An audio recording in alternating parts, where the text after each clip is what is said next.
That's our boy Luo, the guy who saved a girl in the apocalypse and got paid back with betrayal and a death screen. Yeah, that was his first run. Now rewind. Luo wakes up before the apocalypse even starts. Same world, same people, same snake he once trusted. But this time, bro didn't just come back. He came back broken. He unlocks a system early, before anyone even knows what's coming, and it gives him the most illegal ability in the game. He can absorb all types of energy. Electricity, free upgrade. Impact, stat boost. Anything that's supposed to hurt him, just feeds him. And the craziest part, he remembers everything. Who betrayed him? Who left him to die like trash? Because this time, Luo isn't here to save anyone. He's here to flip the script. No trust, no mercy, just dominance and revenge. Back in 2025, when a meteor shower casually dropped a virus on Earth like it was delivering Chaos Express, more than 80% of humanity turned into monsters, and the remaining survivors either struggled or awakened powers and became the new bosses of the world. Fast forward, and Luo is tied up getting beaten like he owes rent to the wrong people. Some random thugs are questioning him about an escape plan, while their oversized boss starts barking, calling him trash and acting like feeding him once made him a pet. Luo, already done with life, just throws it back saying he'd rather die than live under someone like him. And honestly, fair. Then he drops the real trigger, calling out Anna for betraying him, saying trusting her was his biggest mistake. That hits instantly. She gets up and slaps him, offended he even used her name, acting all high and mighty because now she belongs to Lord Kwang. Yeah, the same energy as switching teams mid-game and pretending you were always there. Luo just stares at her and says if he knew she'd turn out like this, he wouldn't have saved her in the first place, and she just calls him naive like betrayal is some kind of upgrade. She asks Kwang what to do with him, and the boss doesn't even hesitate, says get rid of him, then walks up, reminding Luo that ability users run the world now, and sends him flying with one punch straight through a wooden wall like he's testing physics. Luo crashes down from a height, straight into a buffet table of monsters waiting below. Anna, still curious, asks why not just drain him using his power, and Kwang basically says he's not worth the effort. Imagine being too trash to even be eaten properly. As the monsters tear into him, Luo's not begging, not crying, just locking in that revenge mindset, promising to kill every single one of those ability users. And right at that peak anger, scene flips.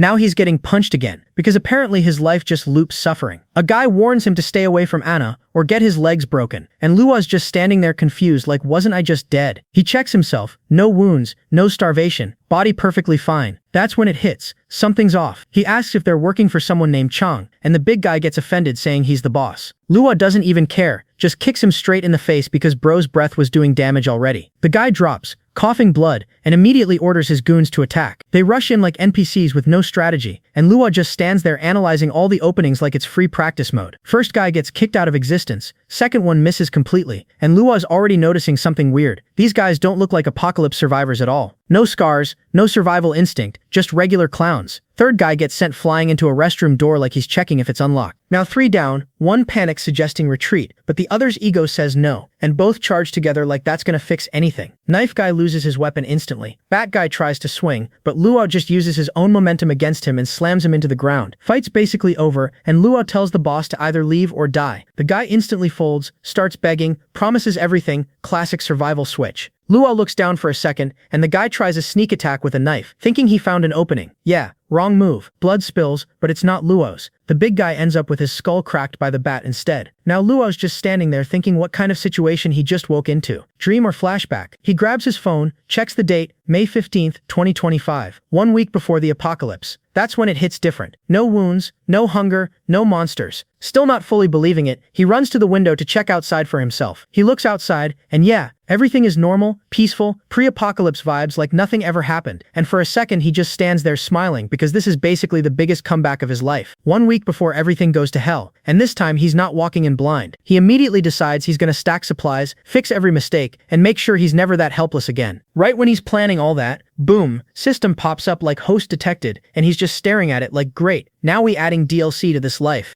It introduces itself as the Tyrant Evolution System, and binds to him automatically. His stats show level 1, 0% progress, basically starter pack with nothing unlocked. He's confused, but the system explains it can absorb external energy, help him evolve, and even break species limits. Luo hears that and immediately jumps to so I can become immortal? The system's like, yeah, that's one way to say it. Now he's interested. It tells him energy can be converted into abilities, but it's expensive, so don't expect freebies. Luo doesn't waste time, walks straight to an electrical box and starts draining it like he just discovered cheat codes. Whole building loses power instantly, lights out, people confused, kids somewhere celebrating like school got cancelled, and meanwhile this guy is sprinting outside covered in electricity like a human lightning bolt. 2 random dudes don't even see him pass, just standing there like what was that, while Luo's testing his new power thinking yeah, this is actually decent. System quickly humbles him though, telling him once energy runs out, powers are gone too. He checks progress. After draining an entire school. Yeah, reality check hits hard. System explains electricity is low-level energy, and if he wants real progress, he'll need ability energy, which doesn't even exist yet for another week. So leveling up fast, not happening anytime soon. Then the system drops a mission. 168 hours before apocalypse. Gather enough food, water, and weapons in 3 days as starting capital. Basically speedrun survival mode. It unlocks the system map and storage as rewards. And Luo's curious what storage even does. Turns out anything he touches can be stored, unless it's a living thing without consent. That part's important. Can't just kidnap people into inventory like items. He opens the map, sees the first supply location, and immediately recognizes it. That's when he realizes luck is finally on his side for once. He straight up promises he's gonna get revenge on everyone who screwed him over and make sure history doesn't repeat. Later he heads to the supermarket he knows, and with over 100 hours left, he starts grinding supplies. Bro literally walking around touching bread and making it disappear like a budget magician, then moving on to other food. System updates progress, 6%. That's it. At this rate, he's gonna finish the mission in the next apocalypse. He almost loses it but then calms down, because he didn't come here for basic stuff anyway. He remembers Chang and heads into a restricted room where the real valuables are hidden. Inside, 2 guards stop him, asking what he's doing there, but Luo doesn't even reply, just charges his hand with electricity like conversation over. They crack their knuckles ready to teach him a lesson, and instantly regret it, as both get hit with a shock and drop. Quick and efficient. System warns him his energy is already below 5%, so he can't keep spamming power like that. He walks further in and suddenly blends into a crowd. Turns out it's some kind of party, and right there, someone calls his name. He turns and yeah, of course it's Anna. She walks up, grabs his arm like nothing ever happened, acting all familiar, asking what he's doing there, and Luo just freezes for a second because out of all people it had to be her, the same person who sold him out. Now she's acting different, scared, even begging him to leave because the place is dangerous. Says she got tricked into a card game, lost 200,000 yuan in 3 rounds,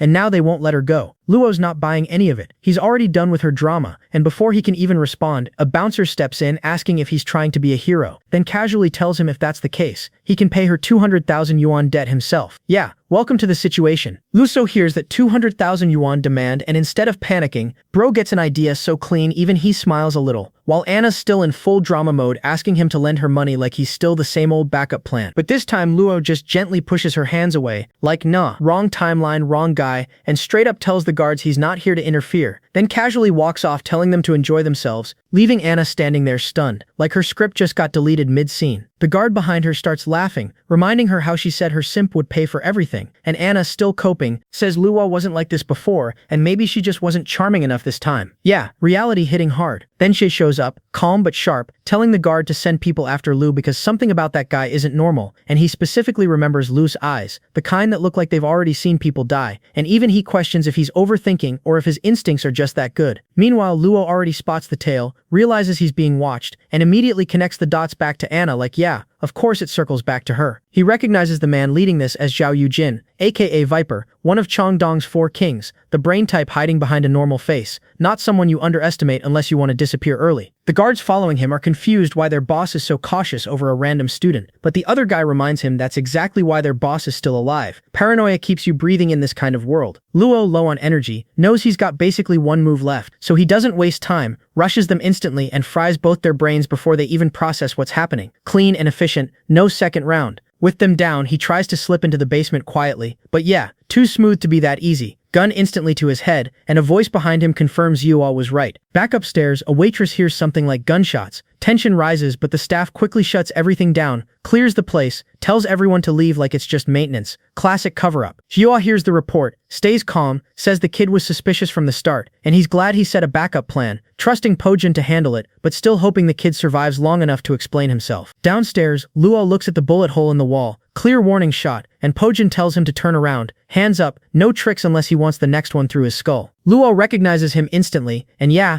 memory hits, back in his past life when he was starving, after giving everything to Anna like a certified idiot. Pojin was the one who tossed him food and told him to tag along, basically the only reason he didn't die early. Back to present. Lu just standing there like damn, meeting the one guy he actually owed in the worst possible situation. Pojin tells him to stop staring and turn around. Lu tries to play it off like he just got lost and ended up here, but Pojin shuts that down instantly, says his job is simple, put a hole in his head, excuses go to the boss. Luo sighs, realizing talking won't save him, but then he spots the electric switch nearby and casually moves toward it like he's complying, places his hand on it and starts draining the entire building's power again, thinking how Pojun really picked the worst day to be unlucky. Lights go out, whole casino confused again. Jihyun immediately orders repairs and tells everyone to guard entrances, already suspecting this kid might not even be alone. In the darkness, Pojun starts firing, but Luo is already charged, moving like a blur, bullets missing as he dodges at insane speed, and Pojun pauses for a second like, yeah, this ain't normal. When Luo rushes him, Pojun instantly switches to a hidden dagger from his sleeve, almost lands it, but Luo jumps back and casually points out he already knew about that trick, which makes Pojun even more confused, like who exactly is this guy? Luo realizes backup is definitely coming after those shots, so no time to stretch this fight. Electricity surges again around him, and right when Pojun aims, Luo just disappears from his sight and reappears behind him, grabs his arm mid-attack, and sends current straight through him. But before it can end clean, Luo notices fire nearby. Something's already gone wrong, and in the next second the whole place detonates, explosion tearing through the room and collapsing everything on top of both of them, turning that clean fight into pure chaos. Luo takes a second to process the chaos and quickly figures out the explosion probably came from him frying a gas line, basically turned the whole place into a bomb by accident, but instead of panicking, he realizes that blast just opened a hidden path straight into the basement, like the building itself decided to help him loot faster. As he moves forward, Pojun actually wakes up, still conscious after all that, recognizes Luo caused the explosion and immediately questions why he wasn't finished off when he had the chance, but Luo just stands there looking at him like he's already done the math and decided he's not worth the extra effort right now. Pojun, still stubborn, throws a warning that Luo's tricks won't mean anything against Chang, hyping his boss like he's the final boss of the server, and Luo responds by shocking him again, casually pointing out that for a former Wolf Squad captain, the guy's durability is decent, then drops him for good this time and jumps into the basement, brushing off Chang entirely like yeah, he's on the future death list anyway. Upstairs, chaos spreads. They report the pipeline explosion. Xiao immediately starts thinking instead of panicking. Here's Pojun is down, and you can tell the situation just went from annoying intruder to this kid is a problem. Meanwhile, Anna, completely out of sync with reality, starts whining about her back hurting from the noise and instantly gets slapped into silence. Boss not even entertaining that nonsense anymore, straight up calling out the obvious. She knows Luo, and somehow this same guy just took down their strongest fighter. Orders come instantly, tie her up, no more acting, and she starts begging, trying to downgrade herself like I'm not even close to him. But yeah, too late, her credibility expired the moment Luo walked in. Boss doesn't waste time and heads out, ignoring the bathroom explosion detail completely because he already read the situation better than everyone else. Tells his men the kid's real target is the storage vault, not the blast site, which honestly, good read, just a little late. Down in the basement, Luo reaches the vault entrance, kicks the door open like it owes him money, and walks in to find something way bigger than expected. Not just storage, this is a full underground fortress packed with food, water, clothes, solar panels, even weapons. And Luo pauses for a second, realizing Chang wasn't just playing gangster. This guy was prepping for doomsday early, which raises questions Luo didn't even consider in his past life. But thinking too deep isn't the plan right now. Bro switches straight into loot mode, starts absorbing everything like a vacuum cleaner with zero shame, stacking supplies until his mission progress shoots up to 77%. Then he spots the crystals, and that's where things get weird, because those stones shouldn't even exist yet. They're supposed to appear after the apocalypse. So now Luo's brain starts connecting dots like, wait, was Chang preparing for this all along? Or is there something bigger he completely missed before? He pauses, thinks about it, then immediately decides nah, mystery later, loot first, and goes full goblin mode, grabbing the stones like they're limited edition drops, planning to absorb them early and unlock powers ahead of everyone else. But the system shuts him down instantly, saying energy stone absorption is disabled for him right now because of system restrictions. That one hits. He just stands there mentally arguing with invisible software, realizes he got nerfed mid-hype, and settles for storing the stones instead. Basically future investment, current disappointment. Once the mission hits 100%, system confirms completion and rewards him with energy conversion, and Luo immediately tries to understand if this is just a fancy name or actually broken. And yeah, it's broken. Converts any energy into his power with zero loss. Luo processes that in the most Luo way possible. So, upgraded version of what I already do. And the system basically goes, yeah, that's not wrong.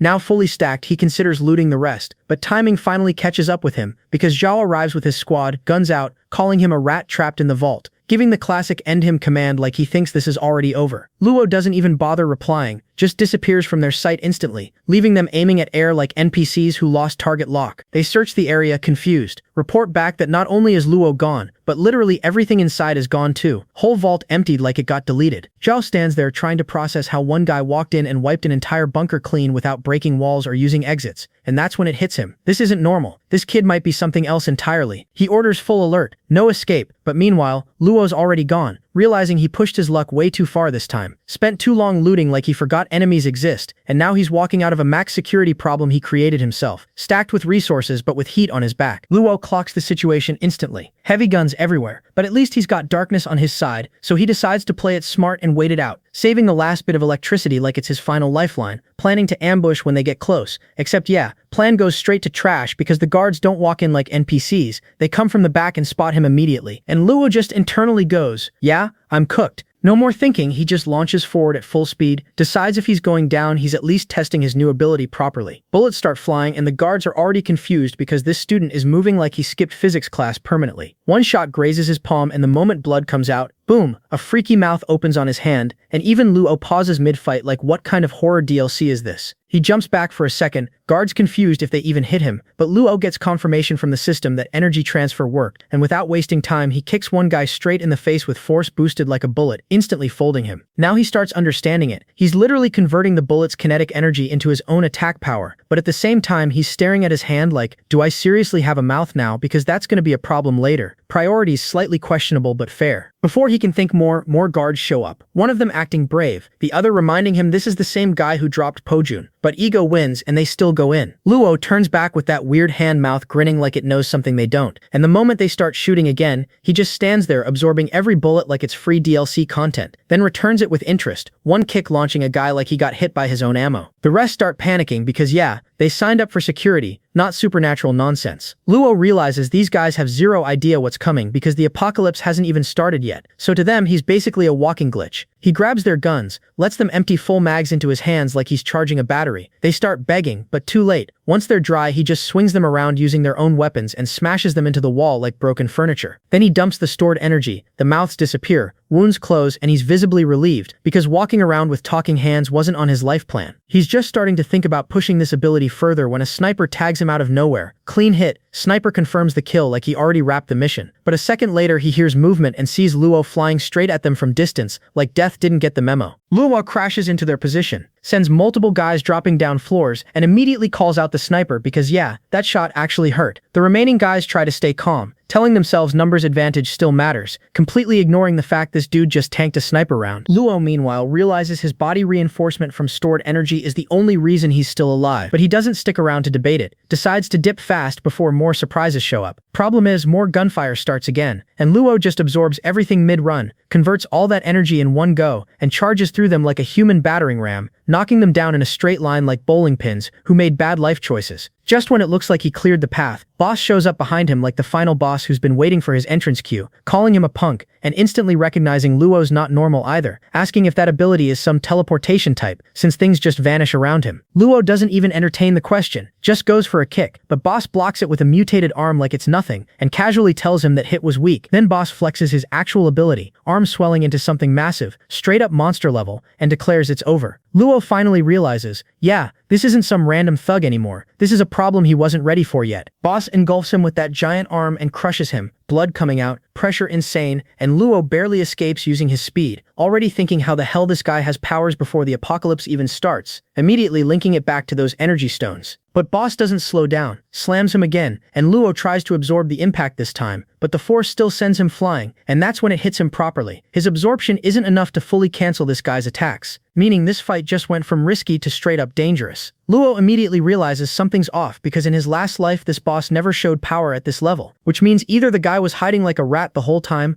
or something changed earlier than it should have, and while he's still thinking, Boss just walks forward like he already owns the outcome, saying he doesn't care who sent Luo, stepping into this place already sealed his fate, but then switches tone and starts recruiting mid-fight, saying talent like Luo's is rare, so just return everything, kneel, swear loyalty, and maybe he'll let him live, basically offering him a job application with a death threat attached. Luo doesn't even hesitate, just looks at him like that's the funniest joke he's heard all day, and straight up refuses, so Boss drops the act instantly and goes back to killing mode, saying he'll just take the corpse back to Chang instead. Boss charges in to test him properly, and Luo quickly reads it. This metal ability isn't just for show, it's defense and offense combined, meaning his usual energy tricks won't break through easily, so instead of spreading power out, he compresses everything into one single point and throws a punch, and that focused hit actually shatters the metal arm, which catches Boss completely off guard. Luo doesn't waste the opening, grabs him and lifts him, and Boss, still trying to stay composed, start questioning Luo's power, because it keeps fluctuating like it's unstable, wondering if he's bluffing or hiding something.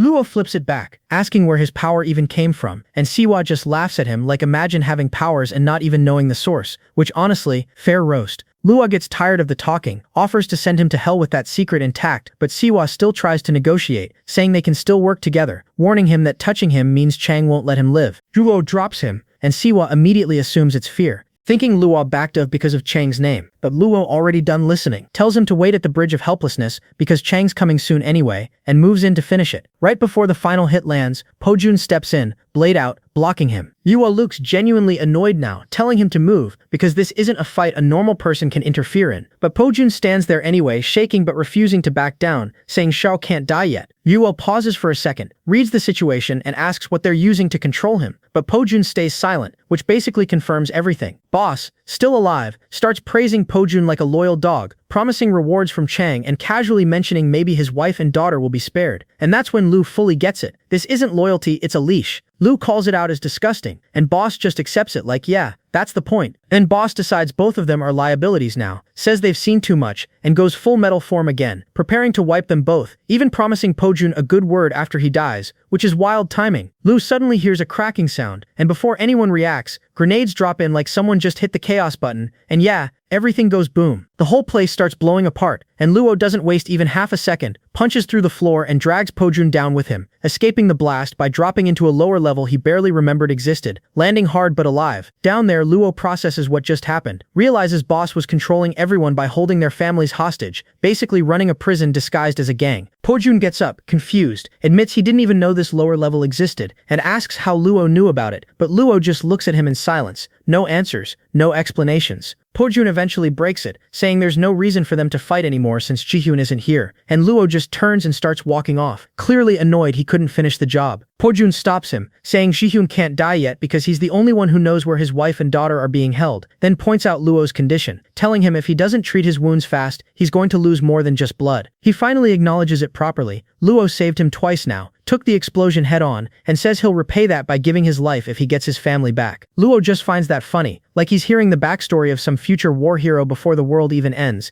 and tells him he's not interested in his life at all, focusing on patching himself up instead. Pojun keeps pushing, saying they need to leave because there's no medical supplies here. Luo just casually pulls out medical supplies like he unlocked creative mode mid-fight, and Pojun pauses like, yeah, that's definitely not normal, immediately asking if that's another ability, and if Shiwa's weird earlier behavior was also tied to something like that. But Luo just looks at him confused for a second and asks if Shiwa didn't explain anything, and Pojun basically shuts that down, saying nobody's sharing secrets with a guy they're controlling through his family, which, fair point, bro's literally a hostage employee. Luo then remembers right, Apocalypse hasn't even started yet, so of course Pojun has zero context, and instead of explaining the entire future like a spoiler machine, he just hands him supplies to patch himself up too. Pojun's still processing everything and asks the obvious question, why help someone who just tried to shoot him in the head, and Luo answers it straight, says if Pojun wants to find his family, dying here isn't part of the plan, then casually drops that he knows this lower level exists, and suggests they search it together because his family could be down here. Pojun actually apologizes, admits he thought Luo was part of some betrayal setup, and says he didn't expect him to not be with Chang's group at all, even calls him a good guy, which makes Luo just laugh like yeah, you might want to revise that label real soon. Then casually says he's planning to clean out all 3 underground levels while they're at it, completely killing the serious mood, and Pojun just looks at him like bro. As they move deeper, Pojun starts questioning the entire layout, casino under a supermarket, warehouse under that, now tunnels beneath everything, and wonders what kind of operation Chang is running. And yeah, the deeper they go the worse it looks.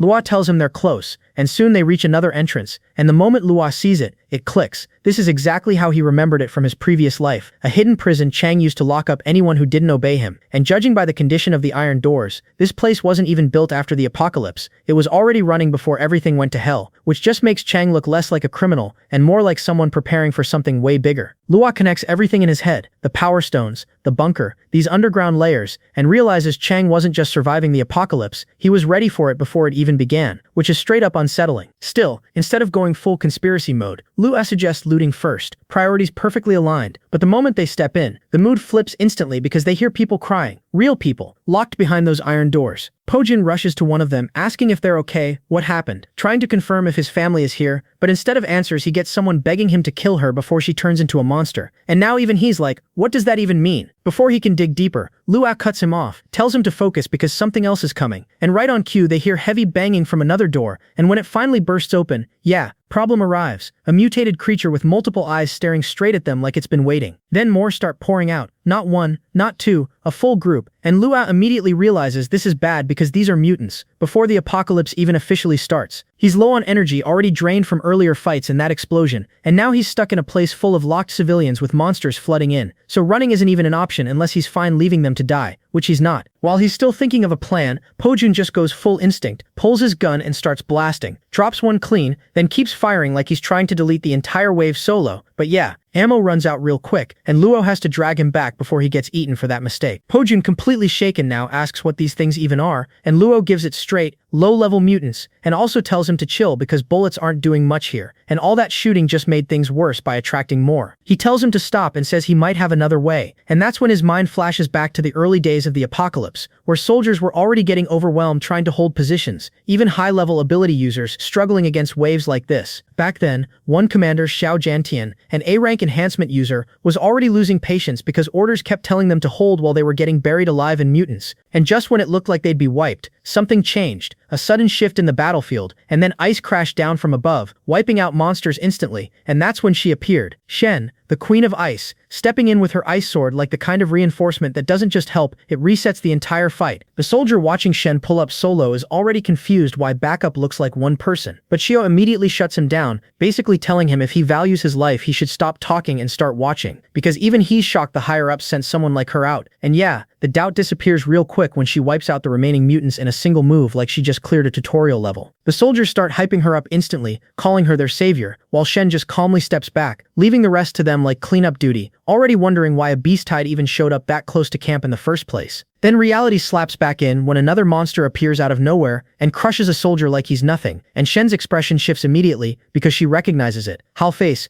a Lord-class mutant, meaning this whole situation just escalated from bad to run or die. She orders a retreat instantly, and even Shiwa stops playing commander and tells everyone to move if they don't want to get deleted. Shen already figures this thing might be the source of the entire beast tide and suspects this wasn't random at all, but she still steps forward anyway because there's no other choice, charging in to face it alone. Next thing she remembers is waking up, bandaged up, injuries treated, and for a second she's confused how she even survived that fight, then starts questioning where she is and who handled her in that state. And right next to her is Luo, casually telling her she's finally awake, saying he found her collapsed while scavenging and just patched her up, even hands her canned food like it's a normal day, even though that stuff is rare at that time. Back in the present, everything goes sideways fast. Pojun gets thrown straight into a tank of that mutant liquid and starts swallowing it unintentionally, which is already a red flag situation, while Luo is busy connecting timelines, realizing Shen disappeared after that recovery in his past life, and now somehow she's locked inside Chang's facility, which already smells like something went very wrong. Shen starts acting off immediately, complaining about intense pain, her breath turning cold, and then she just snaps, releasing a full ice attack without caring who's around, basically trying to flatten the whole place. Luo instantly realizes she's about to bring the entire underground down on them, so he calls out her full name trying to snap her back, dodges the attack and rushes in to stop her, telling her to calm down unless she wants to die along with everyone else down here. But in the middle of that, he accidentally grabs where he absolutely shouldn't, freezes for a second, immediately jumps back apologizing like bro just made the worst timing mistake possible. And yeah, that just makes her even angrier. Now she's fully trying to turn him into an ice porcupine, launching attacks non-stop, and Lu has to switch gears fast, grabs one of the ice constructs and starts absorbing the energy through that mouth ability, converts it and blasts it away before it pins him, then tries to talk again, asking if she's lost it, but talking isn't working so he just zaps her, knocking her out for a moment. He doesn't waste time, runs to check Pojun who fell into the mutant liquid, hears nothing at first and assumes yeah, that's it, guy's gone, but when he pulls him out, Pojun suddenly coughs, still alive, which even surprises Luo, but now there's a bigger issue. He's been soaked in that stuff long enough to potentially mutate. Luo actually considers ending him right there to avoid future problems, but then remembers from his past life that Pojun survives this and gains abilities, so he backs off and decides to deal with Shen first. He starts looking for something to restrain her safely, thinking he has time, but yeah, he doesn't, because she gets back up way faster than expected, already in another rage state, and this time it's worse. Her face starts shifting into something beast-like, and Luo immediately realizes his earlier shock didn't fully work because of her ice armor reducing the effect. She attacks again, ice coming at him non-stop. Luo counters with a charged kick to break through, but she keeps firing, faster, more aggressive, and he's forced to absorb the attacks mid-air while backing off just to survive. He quickly understands this isn't a short fight, it's a stamina trap, and the more she pushes, the more her body starts mutating further. That's when it hits him properly. If this keeps going, she's not coming back from it. She'll fully turn into a mutant, but he's stuck because his current toolkit isn't enough. Electricity isn't stopping her, and close-range attacks can't even land properly without getting overwhelmed, meaning he's running out of ways to save her while the situation keeps getting worse. Right when Luo's running out of options, the system drops a clutch hint, telling him to consider unlocking the genetic lock. And he is like, bro. But before he can even finish reading, Shen rains down another wave of ice like she's trying to delete him from existence, forcing him back until he trips over Pojin and immediately eats another barrage straight into the mutant pool. Now submerged, barely holding it together, he finally sees the full system prompt, genetic lock at 10%, and realizes this isn't some random pop-up, it's tied to his earlier rewards, and when the system explains, it lets him devour viruses to boost his strength. Luo's first thought is, where the hell am I supposed to find viruses right now? Then immediately realizes he's literally drowning in them. So yeah, no more hesitation. He activates it. Instantly the whole pool goes crazy, energy spiraling like a vortex, and Shen actually pauses because even she can tell something just changed. Next second, Luo erupts out of the liquid like a full transformation scene. Body altered, eyes different, presence completely off, and even he's just standing there like, what did I just turn into? Then reality hits him. If he looks like this outside later, people won't even ask questions, they'll just execute him on sight. No time to panic though, because Shen immediately drops a literal mountain of ice on him, and Luo just raises one hand and holds it there, stopping it mid-crush while keeping Pojun from getting flattened, and even he's surprised at how ridiculous his strength just became. Shen sees that and loses it completely, screaming like a full monster now, and launching more attacks, but Luo's already adapted, blocking everything one-handed, and deciding, yeah, deal with her first identity crisis later. He rushes her, tries calling her by name to snap her back, but she's gone feral. No response, just attacks, tries to crush him with reinforced ice arms, and Luo blocks it casually, which clearly wasn't in her expectations. She jumps back, fires again, and now Luo's getting annoyed, starts smashing through her ice walls like they're cardboard, telling her to calm down because he's actually trying to help. Then he closes the distance and lands a solid hit to her gut, dropping her instantly, and just like that her ice form collapses. Luo doesn't celebrate though. He's already thinking about his own condition, wondering if he's stuck like this now, but still makes sure to cover her up first, noticing she's in that same vulnerable state like the first time he saw her before. And yeah, bro's priorities still somehow intact mid-chaos. But right after that, his body just gives up, drops flat, can't move, pain hits all at once, and now he realizes the system conveniently forgot to mention side effects. Classic. He tries to stay conscious, knowing he hasn't secured Shen or Pojun yet, but his body shuts down anyway and he blacks out. When Shen wakes up, she finds Luo passed out next to her, confused, quickly covering herself and trying to piece together what just happened. Later, Lu wakes up to find himself resting on her lap, and she calmly tells him to stay still because he's still injured. But Lu, still running on instincts, tries to get up immediately until he realizes the situation he's in, and just freezes for a second. Yeah, not the best angle for focus. He asks when she woke up, and she explains she was conscious the whole time, even during the fight, but it felt like something else was controlling her body, like she was trapped inside herself, and she thanks him for stopping her. Then she looks at him closely and says he feels familiar, like they've met before, and that hits Luo hard. He instantly gets serious and asks if she also came back from after the apocalypse, but she's confused, has no idea what he's talking about, so he backs off and brushes it off like nothing. But internally, he locks that thought in, realizing he needs to watch carefully because if others also returned like him, this whole situation just got way more complicated. Then he shifts back to the present problem, asks her how she ended up here, why Chang captured her, and Shen just says she doesn't even know who Chang is. She was simply taken and brought here, tied up. The only thing she clearly remembers is hearing those people call themselves Chaos, and that immediately sets Lua off internally, because in his entire previous life, that name never showed up once, which means either they were hidden way too deep, or something has already changed in this timeline. He starts connecting dots, thinking if Chaos is using Chang Sudong's base, then either they're working together or Chang is just another pawn in something bigger, and yeah, that's not a comforting thought. Shen keeps going, saying the organization is extremely secretive and their methods are on another level, but at least Luo smashing the place snapped her out of whatever control they had on her, and before he can even process that, she just jumps him with a hug like she's already decided her life direction. Luo's standing there like, excuse me, and immediately pushes her off, telling her straight that if she thinks she can just stick to him to avoid chaos, she's dreaming, because the moment they come looking, he's getting dragged into that mess too, and he has zero interest in signing up for that kind of chaos subscription. He turned away acting all cold, but inside he's already annoyed at himself because yeah, he just rejected a top-tier girl. But thanks to Anna, his brain is running full antitrust mode, no exceptions.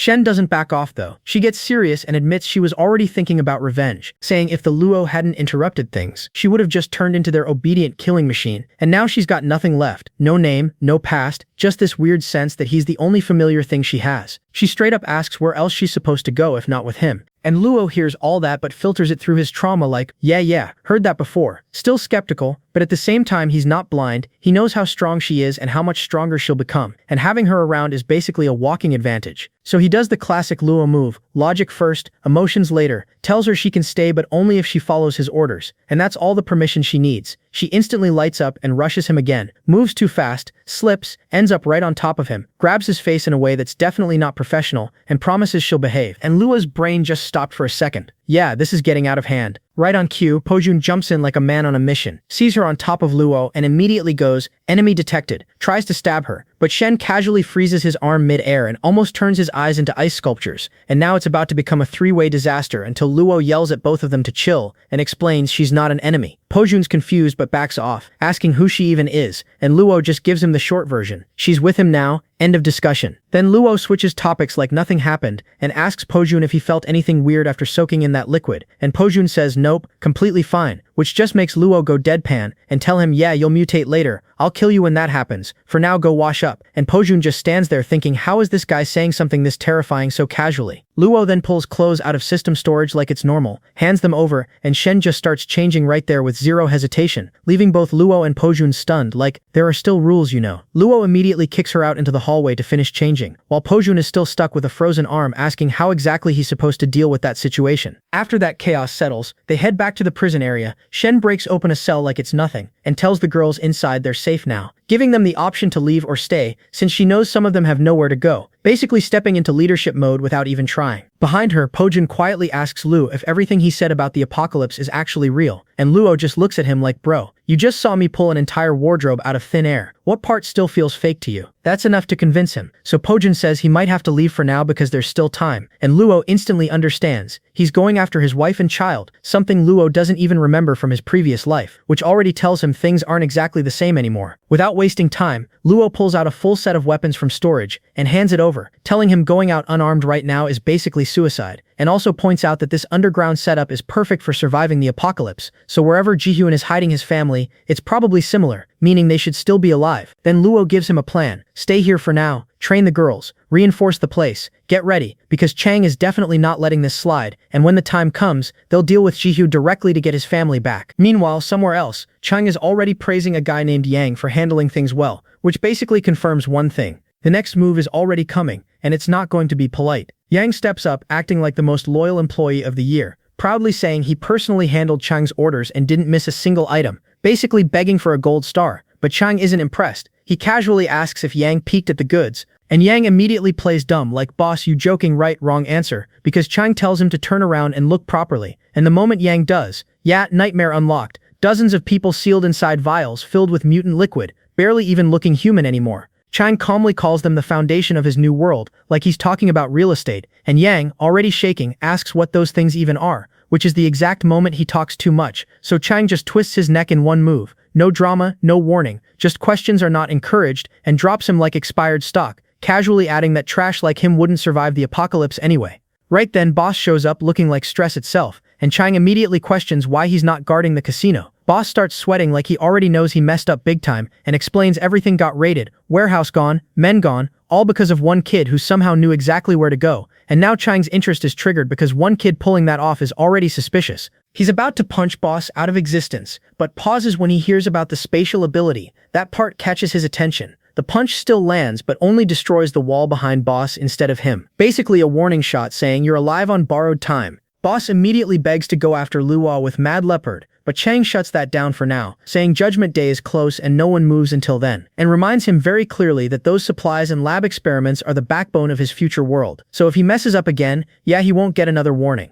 After Boss leaves, Chang just stands there thinking about that spatial ability, wondering if Luo is some escaped experiment, and instead of being angry, he's actually interested, which honestly says everything about how messed up this guy is. A few days pass and then it begins exactly on schedule. Asteroids start crashing through satellites and tearing into the atmosphere. Buildings get wrecked. The whole city goes from normal to disaster mode instantly, and Boss is watching it all from the bunker, asking if this is the Judgment Day Chang mentioned, and Chang just says it's only the beginning like he ordered this whole event himself. Outside, people are confused for about 5 seconds before reality hits. One guy goes to check on someone and instantly gets his face ripped off by a freshly mutated human. And just like that, the city flips into full chaos. People turning, attacking, dying everywhere. Back at Lua's side, the impact hits, and everyone feels the quake. Panic starts rising, but Pojun steps in and stabilizes things, reminding everyone Lua already warned them about this, so instead of freaking out, they stick to the plan. And meanwhile, Shen is casually walking around in basically swimwear like the apocalypse didn't come with a dress code, still wondering how Luo knew all this beforehand.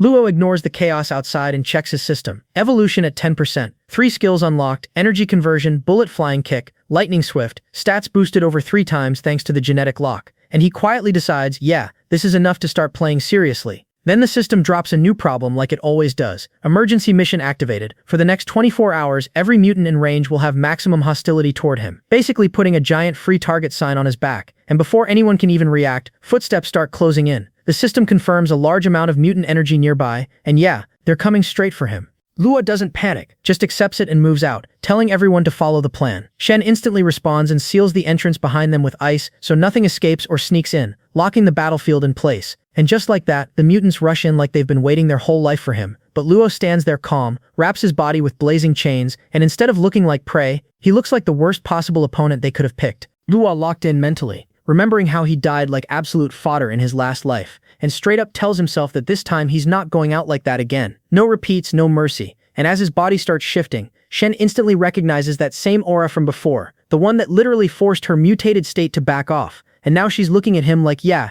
this is not normal, this is higher tier danger. Liwa already declaring it in his head. This life he's taking everything, climbing straight to the top, no discussion. And the moment his eyes light up, he goes into hunting mode, casually telling the mutants their crystal cores are basically the new currency, more valuable than gold, which is wild considering he's saying that mid-fight. Then reality hits him sideways because he suddenly notices he's only got one monstrous hand active, and now he's annoyed, asking why the system didn't bother explaining there's a half transformation like he signed up for a demo version, and the monsters are already closing in while he's arguing with tech support mid-battle. He literally tells them to wait a second while he figures things out, but yeah, they're not that polite, they jump him immediately. Shen gets tense watching this, but Luo's hand just moves on its own and devours one of the mutants like it's on autopilot, and now Luo's even more annoyed because his own hand is freelancing. He demands answers, and the system casually tells him he's absorbing massive crystal core energy and is about to upgrade, which sounds great until it adds that it'll be temporarily unavailable, and Luo just loses it like bro now. System ignores him completely and starts shutting down anyway, and Luo's stuck there getting swarmed while his support system rage quits mid-fight, so now he's forced to handle it raw.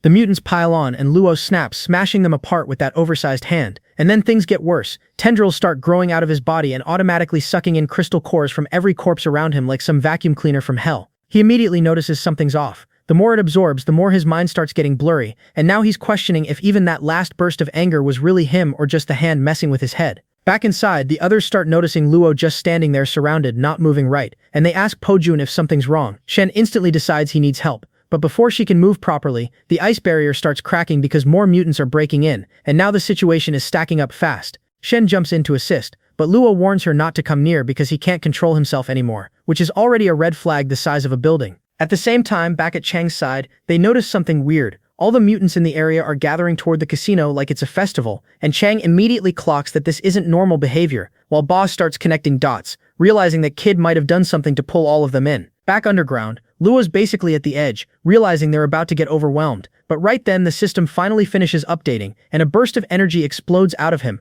blasting the surrounding mutants away like they're nothing. The system announces genetic lock at 20% and unlocks a new form, Tyrant, and yeah, that name is not for decoration. Luo immediately goes feral, full rampage mode, tearing through mutants like they're paper, screaming kill, ripping flesh apart with his hands and even his teeth, completely gone, no restraint left. Pojun sees this and immediately knows this is bad. Shen looks at him and realizes he's exactly like she was after coming out of that vial, completely out of control, and the remaining mutants actually start backing off, but Luo doesn't stop, he hunts them down anyway, ripping limbs apart, breathing like a beast that just got unleashed. After wiping them out, he lands right in front of Shen, and she tries to call him back, but the moment he looks at her, it's pure hostility, no recognition, just rage, and he launches at her. Shen instantly confirms it. He's gone, no control left. So she throws up an ice shield and tells him to calm down. But when he slams into it, she feels it immediately. That pressure, that aura, it freezes her in place. Not physically, mentally, like her body just refuses to move. Right at that moment, Luo's mind flickers. A memory from his previous life surfaces.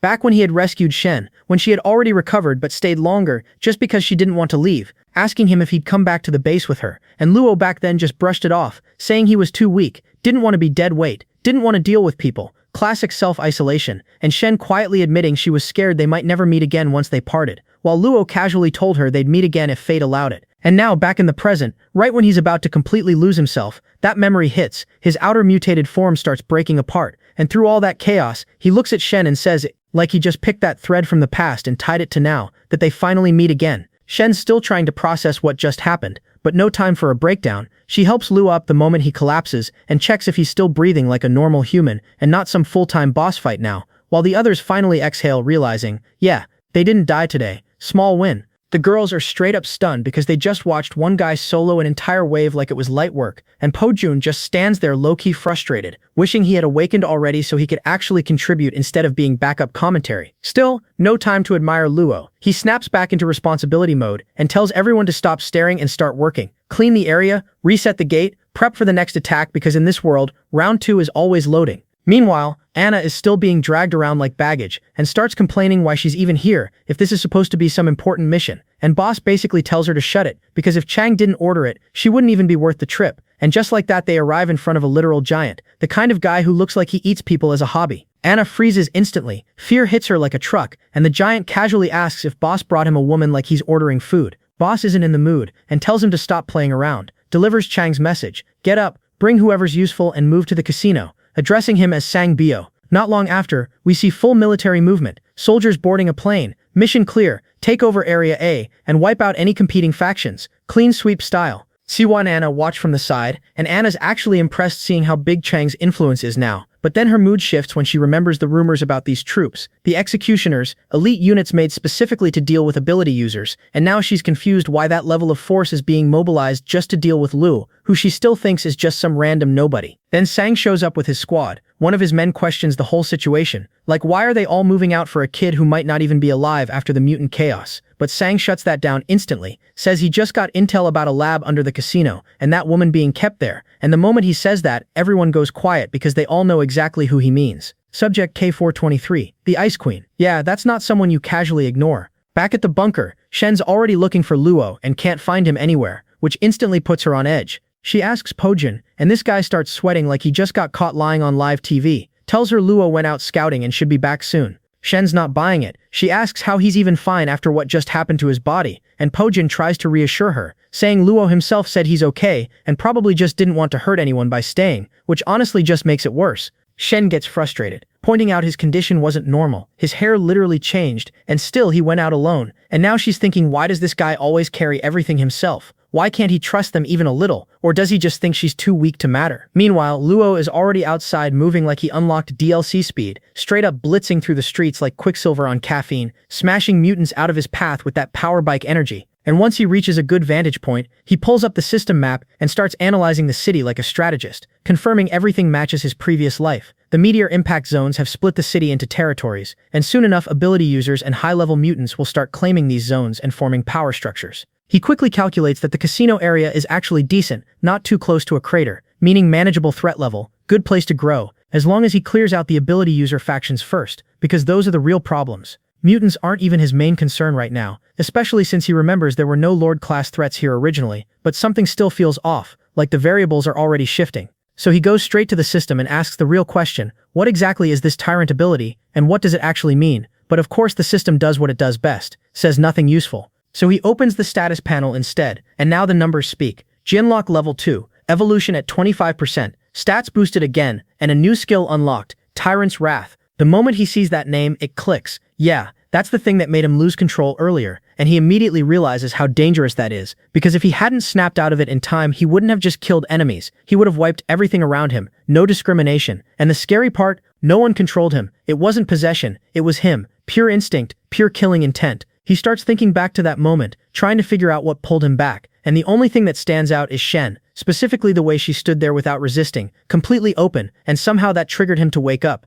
That's when another thought hits him. This system, it's not neutral. It feels like it's pushing him somewhere, like it has its own goal. But Luo doesn't panic. He just accepts it in his usual way. If the system has an agenda, fine, they'll use each other, as long as it helps him reach Chang and settle everything. With that mindset locked in, he calls for detailed info on Tyrant's Wrath, because if that thing is going to turn him into a walking disaster again, he needs to understand exactly what kind of monster he's dealing with. Luo finally gets the explanation straight from the system. Tyrant's Wrath isn't just a buff, it's a full-stat steroid that lets him bulldoze anything stupid enough to stand in front of him. But there's a catch, and yeah, it's a nasty one. It needs a high concentration of virus to function properly. Otherwise, it starts draining his life and messing with his control, basically turning him into a self-destructing monster if he spams it wrong. Luo hears that and immediately think of one place, the meteor crater, because that's where the virus density is going to be at its peak. So instead of chilling like a normal person after almost going feral, he decides to go straight toward the most dangerous zone. On the way, he spots military movement, soldiers sweeping Area A like it's a proper operation,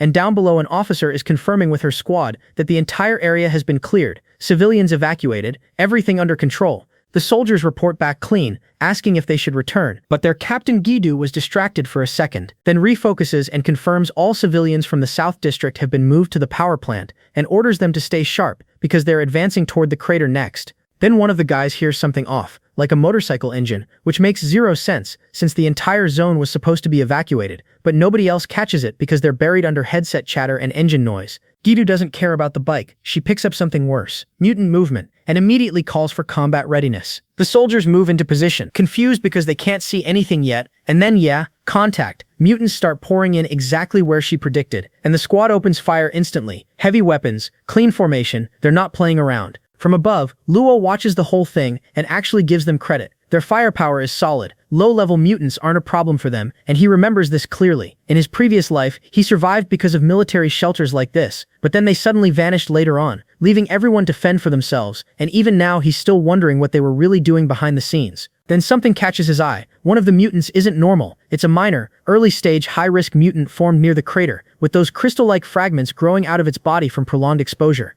These things aren't your average fodder. They usually stay near crater zones and absorb energy in groups, so seeing one here alone already feels off. Past Luo would have turned around and left immediately. No shame, survival first, but current Luo? Nah, he pulls his hood up and decides to join the fight like he just found bonus XP. Down there, Guidu is already realizing something's wrong. That miner closes distance way too fast, smashes through soldiers and even flips armored vehicles like they're toys. One guy tries to counter with an RPG, doesn't even get the shot off, gets impaled instantly. Now the squad understand, this thing isn't normal. Guidu watches as the dead soldier's body starts crystallizing, which is already disturbing, and when the monster rushes her, she barely dodges, hits the ground hard, coughs, still grabs the RPG and fires point blank, and for a second it works, blows part of the monster apart, and she actually thinks she got it. Yeah, too early. The thing regenerates right in front of her, tentacles growing out of the destroyed section, and now she's staring at it like, is this thing immortal or what? And right when things are about to go from bad to worse, she hears that same engine again and Luo just comes flying in like he's late to a boss fight, rams his bike straight into the monster's face with a grin that says he's enjoying this way too much, and using the momentum, he literally takes its head off with the bike like it's some kind of demolition tool. He lands calm. Guidu is still trying to process what just happened and asks the most basic question possible, are you even human? Luo instantly recognizes her, which makes him pause internally because in his previous life she was a well-known ability user, respected, actually decent to normal people, someone who could have made life easier if things didn't collapse. Meanwhile, her squad is just confused, questioning how this guy is casually riding a bike into a battlefield like he missed the apocalypse memo. Guido tells her men to lower their weapons since he's human, and Luo quickly realizes she still has no idea about ability users yet. Timeline checks out, this is still early. He doesn't waste time explaining, just tells her they'll talk later, and turns back to the monster, because yeah, it's not done yet. Right in front of everyone, the decapitated head starts reconnecting like nothing happened, and the soldiers are visibly shaken now, while Luo just tells them to step aside. And when he steps forward to face it directly, the soldiers are looking at him like he just volunteered for suicide, because that thing just flipped armored vehicles, and this guy's walking up to it like it owes him money. Luo doesn't even entertain their panic. He pulls out his blade and cleanly takes its head off again. No hesitation, no drama, then instantly wraps his body in electricity and digs straight into it,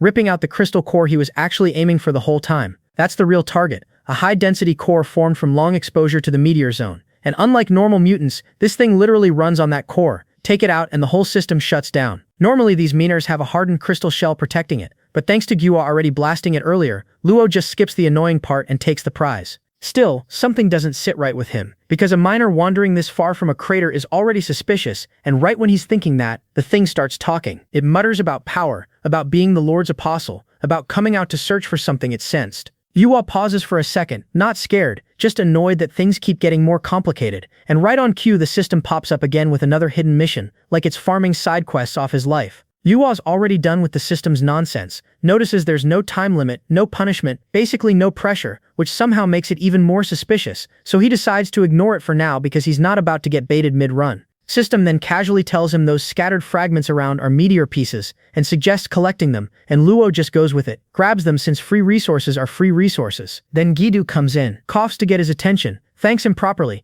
introduces herself as captain of the city's search and rescue team, and asks his name like this is a normal conversation, and not right after he just dissected a monster. Luo already knows where this is heading. Factions are about to rise, territories will start getting claimed, and getting tied to anyone right now is just extra baggage, so he keeps it vague. Before he even answers, helicopters start flying overhead, loud, heavy presence, and one of the soldiers asks if they're military. Qingyue isn't sure, but Luo already knows exactly what that means. Only one group would show up like that this early. Chang's people. His brain connects it instantly. If they're here, then the warehouse area is already at risk, and now he doesn't have time for introductions. He just tells Qingyue he has to go, but before leaving he throws in a warning. That helicopter noise is basically ringing the dinner bell for mutants. Everything nearby is about to go crazy, so they better be ready, and then he's gone. Just like that. Qingyue watches him leave, calls him strange but doesn't stop him, and when one of her soldiers questions it, she just says they'll meet again. Intuition kicking in, then immediately switches back to command mode and tells everyone to prepare, because if his warning is right, they're about to get swarmed. Meanwhile, exactly where Luo was worried about, Chang's squad lands near the warehouse, boss already giving orders like he didn't just get humbled earlier, recover all usable supplies and kill anything alive before entering the dungeon. One guy hesitates near the entrance, saying it feels off, and right on cue, ice spikes erupt out of nowhere, blasting them back and sealing the entrance shut like a hard not welcome. Boss sees that and instantly realizes what that means. K423 is awake, and suddenly all that confidence disappears. He immediately tells everyone to back off and return to the helicopter. Then Mad Leopard steps in like he's been waiting for this, questions since when Boss gives orders. Boss snaps back but also reminds him that if anything goes wrong with K423, nobody here is walking away clean. Mad Leopard doesn't care, calls in Iron Fist, who's already annoyed like he got dragged into overtime, while another guy, Drunkard, downplays it, asking why everyone's so tense over one test subject. That's when Flying Shadow shuts that down instantly, explaining K423 isn't just another subject, she's the worst one, most violent, hardest to control, already destroyed multiple labs and wiped out entire squads. Even elite executioners couldn't handle her, which is exactly why Chang had to hide her here in the first place. Mad Leopard then circles back to Lu, asking about the kid with spatial abilities, wondering if he survived the grenade, and Boss just assumes Lu probably triggered K423 and died like a side character, even adds that he's lucky he won't have to experience his methods, still coping hard. Iron Fist, meanwhile, is already bored of the talk, says he'll handle it himself, and without waiting for approval, starts punching the ice barrier like he's trying to wake up a nightmare on purpose. Right when Iron Fist is about to go full caveman on the ice wall, Shen just appears out of nowhere and casually tells him to stop like she's dealing with kids. And yeah, that alone already messes with everyone because the unstoppable lab monster is out here talking normally. She recognizes them instantly as the execution squad and makes it clear she's not here to start anything, says she gave her word to Luo so they should back off before she's forced to act, which only confuses them more because this is not the psycho they were warned about. Drunkard even starts doubting if they picked the wrong girl, while Boss is standing there realizing two things at once: she's conscious, and yeah, that Luo she mentioned is definitely that same annoying kid who wrecked his place. Iron Fist of course hears none of that and goes straight in because thinking is optional for him, but mid-charge he gets caught clean by ice spikes and suddenly needs backup, so now he's calling for help after acting tough 5 seconds ago. Drunkard jumps in, takes a swig, spits fire like he's auditioning for a dragon role, and Shen immediately recognizes what he is, so she throws up an ice shield just in time, only for Flying Shadow to slice it apart like it's paper and come in for the kill. Shen's holding her ground, but now it's a 3v1 and they're actually syncing their attacks. Fire from one side, speed blitz from another, pressure from the front, and while all that's happening, that voice inside her starts talking again, telling her she's too weak, that she should let it take over, basically trying to hijack her body mid-fight. Shen's fighting 2 battles at once now, outside and inside, still managing to blast them back and tell them to get lost. But Flying Shadow finally admits, yeah, this is the real K423, the one Chang is obsessed with, but also points out the obvious: Shen can't keep playing defense forever. They switch tactics, try to recruit her instead, telling her not to be their enemy, and to come back with them because Chang will take care of her, which is basically the worst sales pitch ever. Meanwhile, the voice inside is getting louder, pushing her to kill them, calling her useless for holding back, and Shen starts slipping. She knows if that thing takes over, it's over, and the only person who's ever stopped it before is Luo, so now she's stuck thinking where the hell is he? Cut to Lu, and yeah, he's already on the way, tearing through the streets on his bike at full speed, runs straight into a group of Chang's men mid-conversation and just bulldozes through them like they're cones. The rest point guns at him, and Lu pauses for a split second, calculating whether to dump all his electricity here. But before he even decides, boom, grenade drops, wipes them out, and Lu turns to see Pojun casually stepping in like he timed that entrance on purpose. Pojun fills him in fast. Boss brought ability users, Shen went to hold them off, and he slipped out through the back, then just hands Lu the main quest straight up. Go help her, I'll deal with these extras. Lu doesn't argue, just tells him not a single one escapes, and Pojun locks in with a grin like he's been waiting for this. Back at the fight, Shen's getting pressed again. Mad Leopard already bored, saying she's not living up to the hype, but Boss isn't buying it. He notices she's holding back, not trying to kill, which means she's either guarding something or waiting for someone. Drunkard immediately turns that into jokes about her boyfriend, saying she's waiting for Lu, then roasts him too, calling him a reckless kid who probably ran off already, and right after that he goes full power, cranks up the flames so much the entire area heats up, ice starts failing, Shen can't even form proper defenses anymore, and now she realizes this is getting dangerous fast, so she finally considers it, letting that other side take over, because at this rate she won't last. But right before she crosses that line, a hand lands on her back and just pushes her out of the way like nah, not happening. And Luo steps in, blocks the incoming fire with a shield like it's nothing, then immediately flips the situation, charges straight at Drunkard and slams that shield into his face, telling him straight up he's asking to die. Luo doesn't waste time talking, he just drives that shield straight into Drunkard's face and slams him into the ground so hard the guy's done right there, blood leaking out like his career just ended mid-fight. The rest just stand there for a second trying to process what they just saw, and Luo turns back with that smirk like yeah, next. Xiao finally steps in, activates his power, starts barking like usual, calling him a brat that won't die, and asking how he even dares to show up looking like that, and Luo just fires back asking why he isn't already running away this time since he brought backup. Even calls him out as Scarface Xiao, which immediately gets under his skin, because now he wants to know how Luo even knows that name. Before Xiu can keep yapping, Mad Leopard cuts in, clearly done with the dialogue, tells his men to stop wasting time and kill Lu, and casually roast them while he's at it, saying he wasted resources racing trash like Drunkard, and if they don't finish this, he'll deal with them himself later. That's all Flying Shadow needs. She jumps in, but Lu already handled Iron Fist earlier, so he tells Shen to step back since she's been holding back anyway. Shen just calmly says there's no need anymore, because she realized something important, that other her has always been afraid of Lu, so as long as he's here, she doesn't need to restrain herself. And just like that, she lets it loose and goes straight at Flying Shadow. And even Flying Shadow can feel it. Something about Shen's aura just shifted completely. At the same time, Boss rushes Lu again like he didn't just get humbled earlier, throwing a punch and talking about how Lu still has the nerve to show up, thinking K423 will protect him, but Lu answers with a punch of his own, and this time it's not even close. He shatters that metallic arm instantly like it's glass. Boss is stunned, but Lu doesn't pause, lands another clean hit to the face and sends him flying back like he's nothing, then walks in to finish him, but suddenly his body just locks up, gets heavy out of nowhere. That's when Mad Leopard finally moves, tells him that's enough because he's not letting Scarface die here. And yeah, turns out gravity just said sit down. Boss drags himself back up, already questioning why Mad Leopard took so long, but Mad Leopard isn't even looking at him. He's looking at Luo like he just found something interesting. He tells Luo he likes that stubborn attitude, even offers him a spot, says since Drunkard is dead, he can replace him, and he'll even put in a word with Chang. Luo hears that and just looks unimpressed, asks him why every villain keeps using the same boring script, like at least try something new. Mad Leopard doesn't like that tone, increases the gravity pressure instantly, and tells him to think it over while his bones slowly get crushed. Meanwhile, Pojun outside already cleaned up the rest of the fodder and is low-key annoyed that one of them even managed to injure him, calling himself Rusty, but then he notices something weird, smoke coming off his wound, and then it just heals completely like it was never there. Even he pauses like, okay, that's new. Back inside, the girls are starting to panic, wondering if Shen and Pojun are already dead, but others shut that down immediately, saying they're not going back to that hell no matter what, they'd rather die here, and the only reason they're still holding on is because they believe Luo will come back. Outside again, Luo is still getting crushed under Mad Leopard's gravity, his body getting heavier by the second, and Shen gets distracted seeing that. Flying Shadow instantly takes advantage, jumps her and tells her to focus on the fight instead of worrying about her boyfriend, but before she even gets close, Shen counters instantly with an ice sword and calmly says she's not worried about Luo at all. That line hits different because Flying Shadow suddenly realizes her blade just got sliced up like it was nothing. Shen tells her straight that they have no idea what kind of monster they just provoked, then goes in to stab her, but Flying Shadow barely dodges and starts bragging about her speed, saying Shen can't keep up or even touch her. Shen doesn't even move, just detonates the ice already on Flying Shadow's face, and yeah, that hits clean. Flying Shadow tries to dodge but still gets tagged, completely caught off guard. Right then, Iron Fist jumps back in, breaks some of the ice and tries to remind everyone he's still here, charging in with a punch, but Shen just smiles and blocks it effortlessly with an ice shield like he's not even worth reacting to.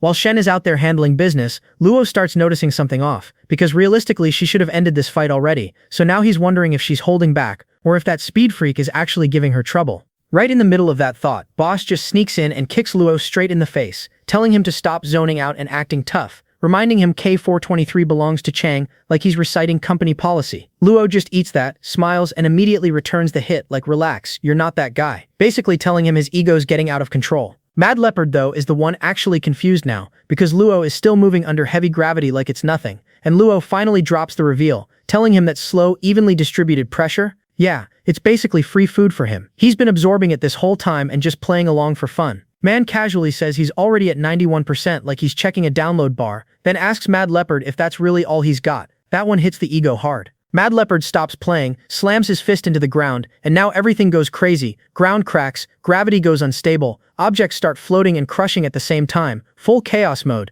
Even Po Jun pulls up. Like what the hell is happening here? Iron Fist is complaining he didn't get a warning. Shen feels the weight spike too, and realizes this ability covers a huge area. Boss is out here begging Mad Leopard to let him get clear first, but Mad Leopard is busy flexing, telling Luo this is his gravity control and he's about to get crushed for real this time. Luo doesn't care, just kicks him straight in the face mid-speech and tells him to stop narrating his abilities like it's a resume. Mad Leopard fires back instantly, punches him hard enough to send him flying, then finally shows the real trick, explaining gravity isn't just pressure, it tears you apart from the inside. Even if your muscles hold up, your organs won't. Then he casually tells Luo to behave and convince Shen to surrender too, like he's already won. But Luo's expression changes, because now it clicks. That ability, he's seen it before. This isn't just some random ability user, this is the same power as that future monster from the East District, the one known as Skinface. And suddenly everything makes sense. That's why he never saw this guy under Chang in his previous life, because this dude wasn't supposed to stay human that long. He was supposed to lose control and turn into something way worse. So Lu just stands back up and hits him where it hurts, mentally this time, tells him he misunderstood everything, that the real reason Mad Leopard isn't going all out is because he's scared to reveal what he's turning into. That line lands. Mad Leopard freezes for a second, then immediately tries to deny it, but Lu keeps pushing, asking if Chang even knows about this, because if he did, he'd have already tossed this unstable asset away. Then he tells him to take off the hood and prove he's still in control. Yeah, that breaks him. Mad Leopard snaps, eyes already mutating, shouting he's the chosen one, the future of humanity, refusing to go back to any lab like some experiment. Now he's not talking like a soldier anymore, he's talking like someone already halfway gone. He promises to crush Luo right there, but Luo just steps forward like he's been waiting for this exact moment, tells him playtime is over, and for the first time Luo isn't avoiding a monster like in his past life. He's excited. Back then he hid, studied, survived under protection. Now, he's finally face to face with something that used to be untouchable. He activates his tyrant form, grabs Mad Leopard straight by the throat, lifts him like he weighs nothing, and tells him he doesn't care what he becomes later. Better to end it now and save everyone the future headache. That's when the system pops up again, detecting a quasi-Lord class mutation incoming, and casually drops a side mission like it's just another task. Defeat it for some rewards. Luo just scoffs at that, basically calling the rewards cheap while holding a future disaster by the neck. And right on cue, Mad Leopard starts transforming. Iron Fist is still trying to process why his boss is acting weird, but before his brain catches up, Shen is already on him, closing the distance like she's done waiting.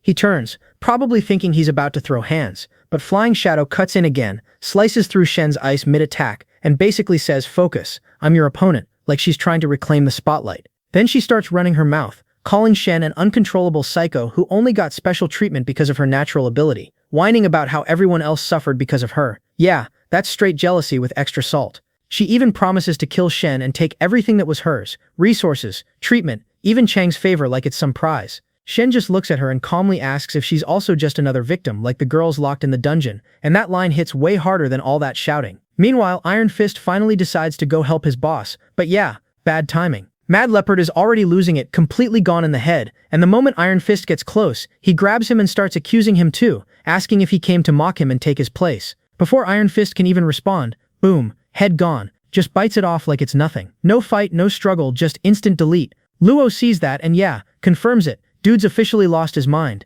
Boss is watching the whole thing unfold like his career choices are flashing before his eyes, seeing Mad Leopard straight up eating Iron Fist's body and realizing this is way past we can handle it. Now he's done pretending, immediately decides to dip, thinking maybe that weird organization's medicine had side effects after all. And yeah, now he wants to run back and report to Chang before he ends up as the next meal. He turns to escape, probably thinking he can still get out clean, and that's when Pojun steps in and blocks his path, calm as ever, telling him it's already too late to run.